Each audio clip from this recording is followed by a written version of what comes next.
সাহাবায়ে কেরাম নিজেদের জীবনটা বিসর্জন দিয়ে গেছেন আল্লাহর রাসূলের সুন্নাত, আল্লাহর হাবিবের আদর্শ। এমন ভাবে তারা নিজের জীবনটাকে পরিচালনা করেছেন, রাসূলের সুন্নতের পরিপন্থী কোনো কাজ করেন নাই। মুসলমান ভাইয়েরা আমার, আমাদের জীবনের ব্যক্তিগত কাজগুলো যদি রাসূলের সুন্নত আর আদর্শে মোতাবেক হয়, ব্যক্তিগত কাজগুলো ইবাদতের ভিতরে অন্তর্ভুক্ত হয়ে যাবে। রাস্তা দিয়ে হাঁটতেছেন, চলার ভিতরে রাসূলের সুন্নত, চলার ভিতরে রাসূলের আদর্শ। আল্লাহ রাসূল বলেন, উম্মত রাস্তা দিয়ে যখন হাঁটবা, তুমি রাস্তার ডান পাশে হাঁটো, আমি রাসূলের সুন্নত। নিচের দিকে চেয়ে চেয়ে হাঁটো, রাসূলের সুন্নত। রাস্তার ভিতরে যদি কোনো কষ্টদায়ক জিনিস পাও, ওই জিনিসটা তুমি নিজের হাতে তুলে ডাস্টবিনে নিক্ষেপ করো, নিজের চোখগুলোকে হেফাজত করো। এটা আমি রাসূলের সুন্নাত। রাস্তা দিয়ে হাঁটতে হাঁটতে আল্লাহ পাকের জিকির করো, সুবহানাল্লাহর আমল করো, আলহামদুলিল্লাহর আমল করো, লা ইলাহা ইল্লাল্লাহ এই কালমা শরীফের আমল করো। রাস্তা দিয়ে হাঁটো, জবানের ভিতরে থাকবে জিকির, কলবে থাকবে ফিকির। এটা আমি রাসূলের সুন্নাত। যতক্ষণ পর্যন্ত আমি রাসূলের সুন্নাত মেনে মেনে রাস্তা দিয়ে হাঁটবা, অতক্ষণ পর্যন্ত এটা তোমার হাঁটা হবে না। রাস্তা দিয়ে হাঁটতেছো, আমি রাসূলের সুন্নতের কারণে প্রতি কদমে কদমে তোমার আমল নামায় নফল নামাজের সওয়াব আল্লাহ লিখে দিবে। তাহলে আমার হাঁটা এটা রাসূলের সুন্নতের কারণে ইবাদতের অন্তর্ভুক্ত হয়ে গেছে। টয়লেটে যাচ্ছেন, এটা আমার ব্যক্তিগত কাজ। বাথরুমে ঢোকার সময় এখানেও রাসূলের সুন্নাত আছে। মুসলমান বাথরুমে ঢুকবেন, রাসূল বলেন তুমি বাম পায়ে ঢুকো। বাথরুমে ঢোকার আগে দোয়াটা পড়ে নাও, আল্লাহুম্মা ইন্নী আউযু বিকা মিনাল খুবুসি ওয়াল খাবাইস। টয়লেটে দোয়াটা পড়ে ঢুকো, বাম পায়ে ঢুকো। ঢোকার পরে জরুরত পূরণ করে পানি অপচয় করিও না। এরপরে টয়লেট থেকে বের হও ডান পা দিয়ে। বের হওয়ার পরে দোয়াটা পড়ে নাও। টয়লেটের ভিতরে যদি আমি রাসূলের সুন্নাতগুলা মানো, এটা তোমার ব্যক্তিগত কাজ থাকবে না। আমি রাসূলের সুন্নত মানার কারণে যতক্ষণ পর্যন্ত তুমি টয়লেটের ভিতরে সময় কাটাইবা, ততক্ষণ পর্যন্ত নফল নামাজের সওয়াব তুমি বান্দার আমল নামায় আমার আল্লাহ লিখতে থাকবে। বলি সুবহানাল্লাহ। তার মানে আমার ব্যক্তিগত কাজ যদি রাসূলের সুন্নত আর আদর্শ মোতাবেক হয়, এটা ব্যক্তিগত কাজ থাকবে না, এই কাজটা ইবাদতের অন্তর্ভুক্ত হয়ে যাবে। এজন্য প্রিয় ভাইয়েরা, মাইকের আওয়াজ যত দূর যাচ্ছে, আজকে আমরা যারা আলোচনা শুনছি, আজকের শানের সালাত সম্মেলনের আমাদের একটাই নসিহত, একটাই কথা মানুষের কর্ণকুহরে পৌঁছাইতে হবে যে আমার জীবনের প্রতিটা কাজ, প্রতিটা কর্ম, ব্যক্তিগত কাজ, পারিবারিক কাজ, সামাজিক কাজ এবং রাষ্ট্রীয় কাজ রাসূলের সুন্নাত আর আদর্শের পরিপন্থী হবে না। প্রকান্তরে যদি আমরা নবীজির সুন্নতের এবং আদর্শের উপর নিজের জীবনকে পরিচালনা করতে পারি, তাহলে আমাদের নাম ইমানদার এবং মুসলমানের খাতায় সর্বপ্রথম থাকবে। নবীজির আদর্শ, নবীজির সুন্নাত, এটা একজন ইমানদারের পার্থিব জীবনের প্রতিটা সেক্টরে, প্রতিটা কাজে, প্রতিটা কর্মে লালন করার বিষয়। নবীজির আদর্শ ছাড়া একজন মুসলমানের জীবন পরিচালনা হতে পারে না।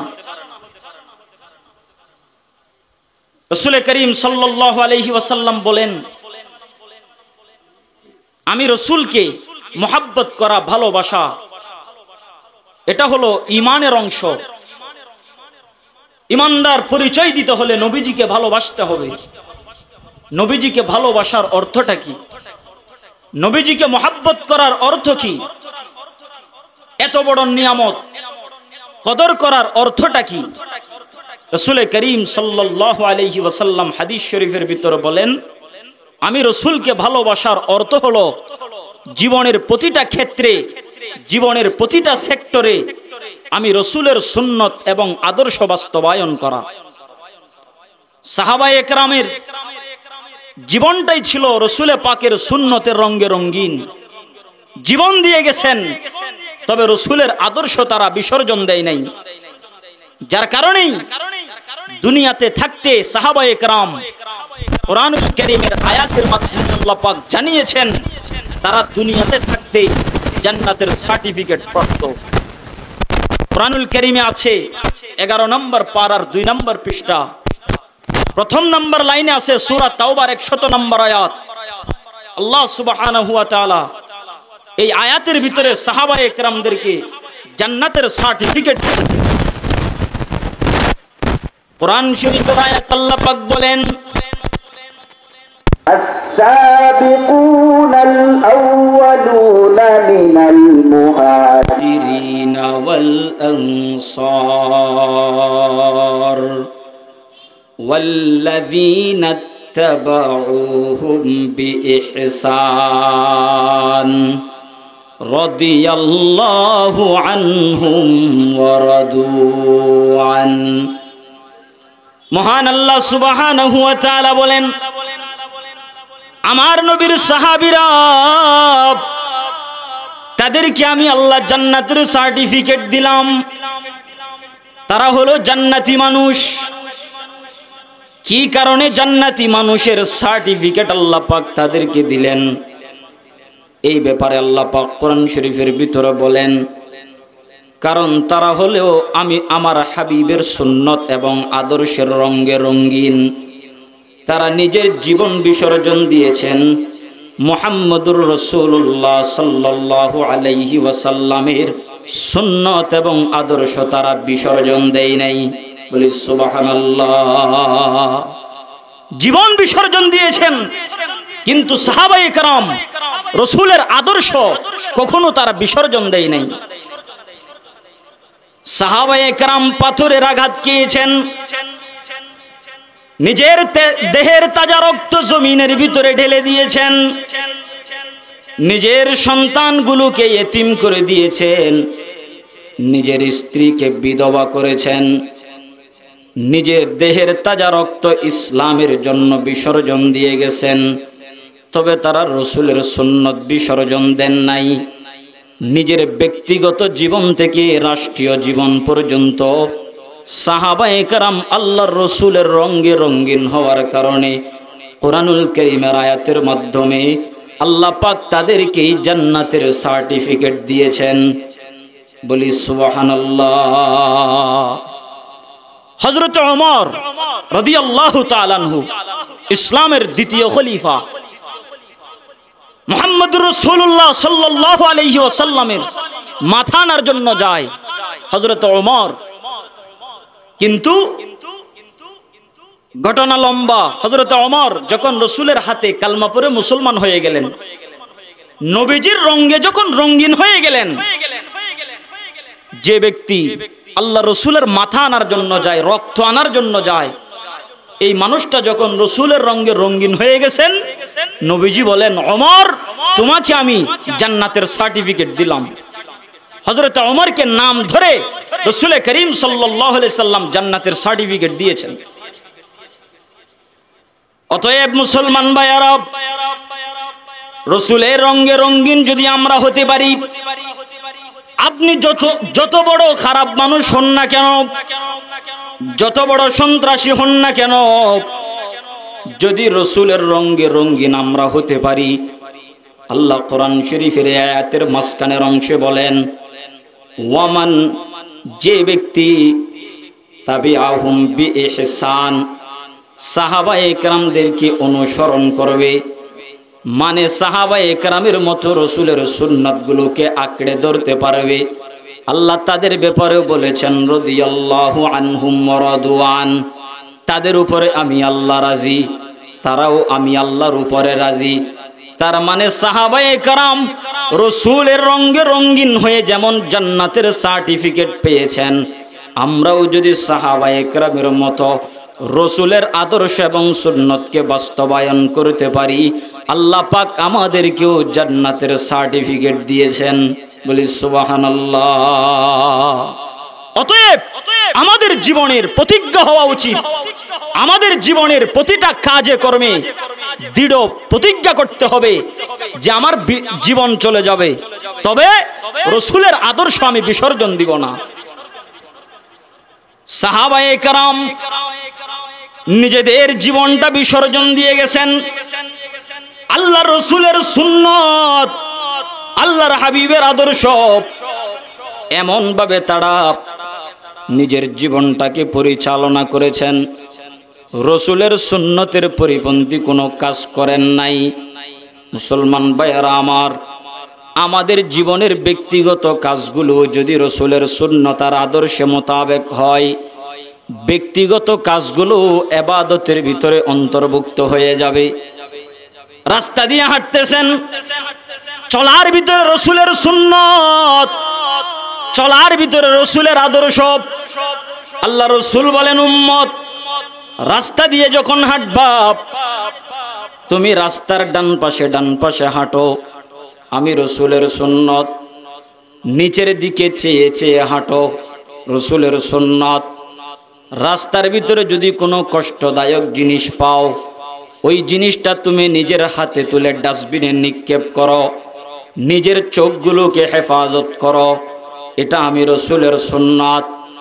রাস্তা দিয়ে হাঁটতে হাঁটতে আল্লাহ পাকের জিকির করো, সুবহানাল্লাহর আমল করো, আলহামদুলিল্লাহর আমল করো, লা ইলাহা ইল্লাল্লাহ এই কালমা শরীফের আমল করো।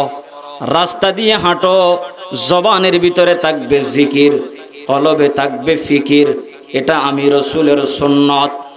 যতক্ষণ পর্যন্ত আমি রসুলের সুন্নত মেনে মেনে রাস্তা দিয়ে হাঁটবা, অতক্ষণ পর্যন্ত এটা তোমার হাঁটা হবে না।